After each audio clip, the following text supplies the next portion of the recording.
Olá pessoal, tudo bem? Eu sou a professora Adriana e hoje vou fazer um resumo de como foi o primeiro encontro do nosso mini curso do mês de agosto, Língua e Cultura do Brasil por meio de músicas, ministrado pela professora Rafaela. A temática desse encontro foi sobre educação. E para iniciar a discussão sobre esse conteúdo, a professora Rafaela transmitiu a música Veterano, da dupla sertaneja Beleza e Maravilha. Eu deixo o link na descrição do vídeo para que vocês possam escutar a música. Essa dupla, eles cantam sertanejo universitário. Vocês já ouviram falar dessa dupla? Conhecem esse gênero musical? Alguns exemplos de cantores e cantoras que temos no sertanejo universitário do Brasil são Jorge Mateus, Henrique Juliano, Maiara e Maraísa, Marília Mendonça, Gustavo Lima, Zé Neto e Cristiano, Gustavo Lima, dentre muitos outros. Vocês conhecem algum desses? Conhecem outros artistas que cantam o sertanejo universitário? Deixe para nós nos comentários. Depois de transmitir a música, a professora Rafaela trouxe e explicou a diferença entre dois termos que aparecem na música, que são calouro ou bicho, com X mesmo, que é diferente do bicho com CH, que é sinônimo de animal, e veterano. Então, o que seria o bicho com X? É o estudante que acabou de ingressar na universidade, que está no primeiro ano da faculdade. E o veterano é o aluno que está na faculdade já há mais de um ano, a partir do segundo ano da faculdade. Depois disso, a professora Rafaela explicou um pouco sobre o sistema educacional brasileiro. O sistema educacional brasileiro, ele é dividido em educação básica, que inclui a educação infantil, o ensino fundamental e o ensino médio. Temos também a educação profissional e tecnológica e o ensino superior, composto pela graduação e pós-graduação. Vamos falar um pouquinho de cada um deles? A educação básica inclui o ensino infantil, que é destinado a crianças de 0 a 5 anos de idade, o ensino fundamental 1, que corresponde do primeiro ao quinto ano, em crianças de 6 a 10 anos, o ensino fundamental 2, que compreende do sexto ao nono ano, englobando as crianças na idade entre 11 e 14 anos, e o ensino médio, que temos o primeiro, o segundo e o terceiro anos do ensino médio, com adolescentes de 15 a 17 anos. Normalmente é dividido, então, nessas faixas etárias, a educação básica. Já o ensino técnico ou educação profissionalizante, esse ensino ele engloba cursos que são mais focados num aprendizado que é voltado para o mercado de trabalho, né? Isso ajuda muito a melhorar o currículo, a pessoa ganhar experiência quando for procurar um emprego, além de reciclar, renovar o conhecimento, e eles têm uma curta duração, normalmente de 1 ano e meio a 2 anos. A gente tem no Brasil alguns ensinos técnicos gratuitos, como o Senai, a ETEC, entre outros. Deixo para vocês, na descrição do vídeo, o link para que vocês possam ter acesso aos cursos que o Senai e que a ETEC oferecem. Em relação à educação superior, antes da gente falar um pouquinho mais sobre ela, Vale destacar a diferença entre faculdade e universidade. Vocês sabem qual que é a diferença? Já ouviram falar desses dois termos? A faculdade, ela vai ser focada em determinada área do conhecimento e não precisam oferecer atividades de pesquisa, extensão, nem programas de pós-graduação. Normalmente, a faculdade, ela pertence à universidade, que seria, então, a universidade, ela vai possuir todas as áreas do conhecimento, ciências humanas aplicadas ou saúde, tem atividades de ensino, de pesquisa e extensão, e são formadas por diversas faculdades, como eu disse. Então, por exemplo, o PLAC online, nosso projeto, faz parte da Universidade Estadual Paulista, que é a Unesp, e dentro da Unesp de Araraquara, que nós estamos, tem as faculdades de Ciências e Letras, a faculdade de Química, a faculdade de Farmácia. Todas essas faculdades fazem parte da Unesp, da Universidade Estadual Paulista. E quais são as formas de ingressar na universidade? Pode ser por meio do vestibular, do Enem, que é o Exame Nacional do Ensino Médio, ou também tem o ingresso facilitado para migrantes e refugiados. Vamos falar um pouquinho sobre cada um deles? Em relação ao vestibular, quando uma faculdade, uma universidade fala que tem vestibular, então cada uma dessas instituições vai elaborar a sua prova, o seu exame. Cada uma tem uma prova diferente, um estilo de prova diferente. E geralmente elas vão ter uma primeira prova, que a gente chama de primeira fase, e aqueles que são aprovados na primeira fase passam para a segunda fase, fazem a prova da segunda fase. Ela pode conter tanto questões objetivas quanto dissertativas. As objetivas são aquelas questões de assinalar, e as dissertativas, as que a gente precisa escrever. E o ideal, então, é treinar com as provas anteriores da universidade de sua preferência. Então, por exemplo, vocês vão prestar uma prova na Unesp. Vocês podem jogar lá no Google, provas e gabaritos da Unesp. Então, ou de outra faculdade, da Unifesp, por exemplo. Vocês vão colocar a faculdade que vocês desejam prestar o vestibular e colocar provas e gabaritos. Normalmente, joga no Google, na pesquisa, vai aparecer o site da faculdade contendo esses conteúdos, né? Então, as provas, as questões e os gabaritos, que são os resultados, são as respostas dessas questões.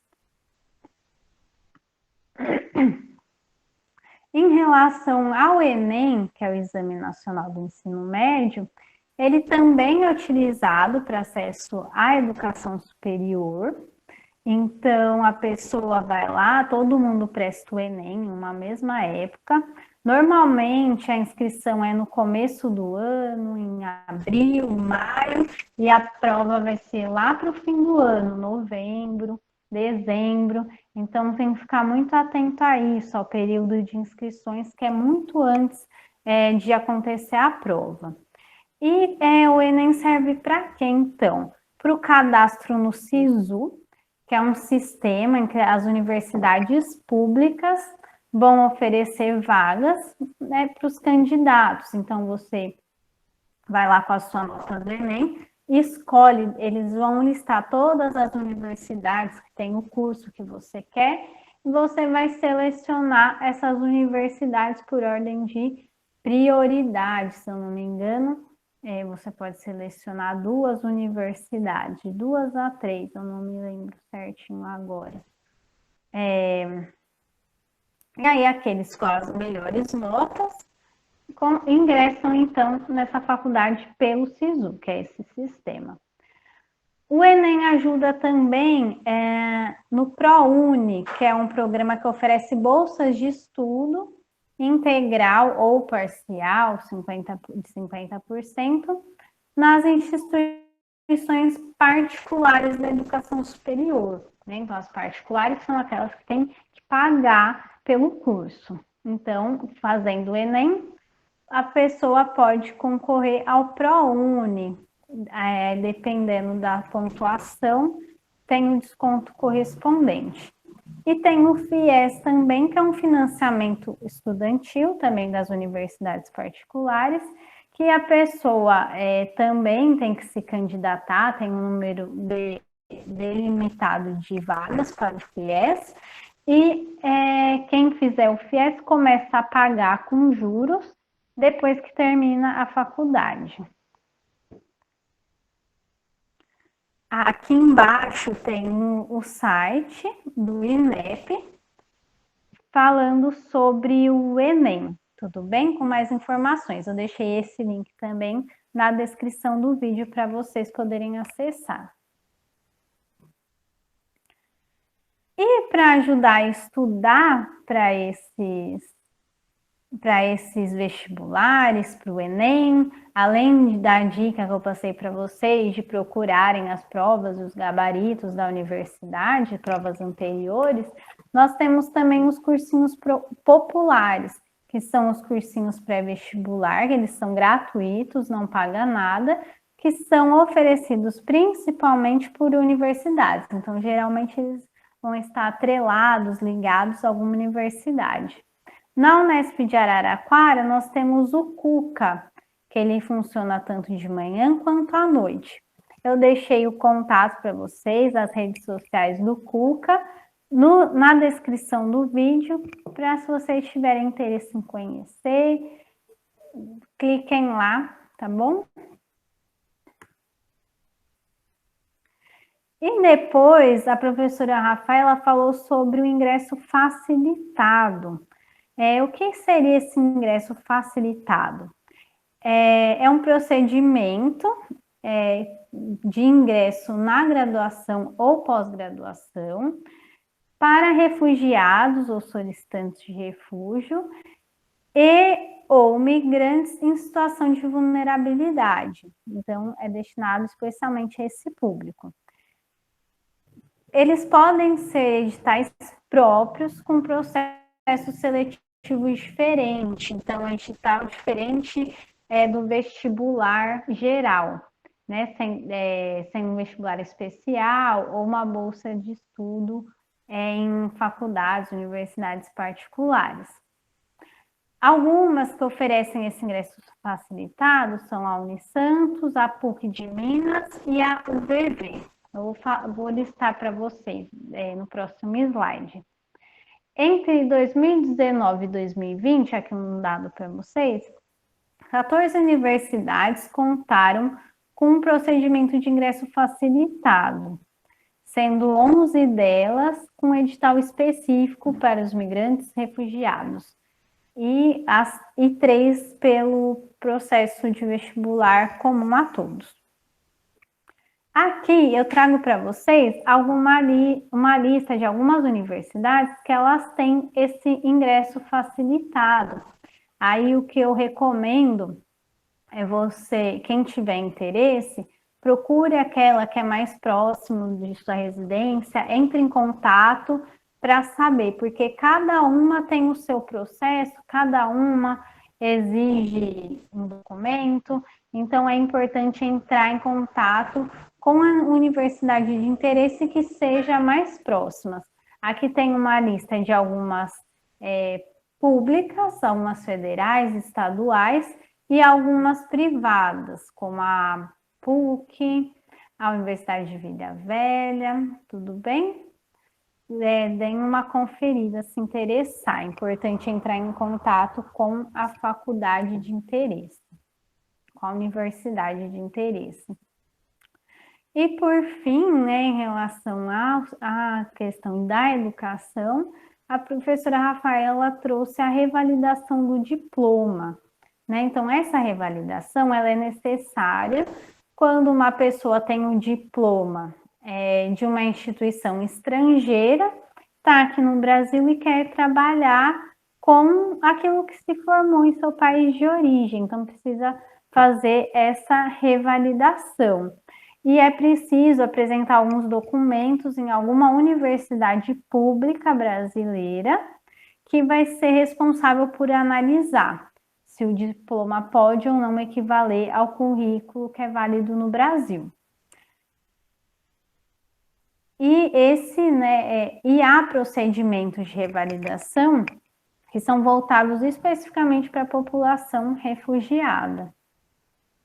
Aqui tem algumas universidades que explicam esse processo, que fazem esse processo de revalidação de diploma, que analisam. Então, também recomendo, quem tiver interesse em revalidar o diploma, entrar em contato com alguma dessas universidades que seja mais próxima da sua residência aqui no Brasil, para obter mais informações sobre isso, tudo bem? Bom, depois de falar, então, do sistema educacional brasileiro, a professora Rafaela nos trouxe um pouquinho a história do sertanejo, que foi a música que a gente ouviu lá no início da aula. Que a gente ouviu não, né? Que eu recomendei no início da aula, que foi transmitida pela professora Rafaela.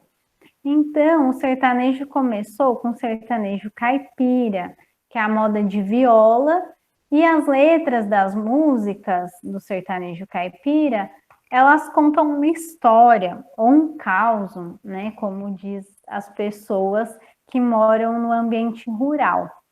E, inclusive, essas histórias, esses causos, vão retratar alguma história, alguma realidade da vida rural. Um exemplo de sertanejo caipira é o Menino da Porteira, do cantor Sérgio Reis, que eu deixo para vocês o link na descrição do vídeo para que vocês possam ouvir a música. Temos também o sertanejo clássico, né? Depois do caipira, que aí vem com... me desculpa. Que aí vem com novos instrumentos, com uma nova temática, e ele tem influência da rancheira mexicana.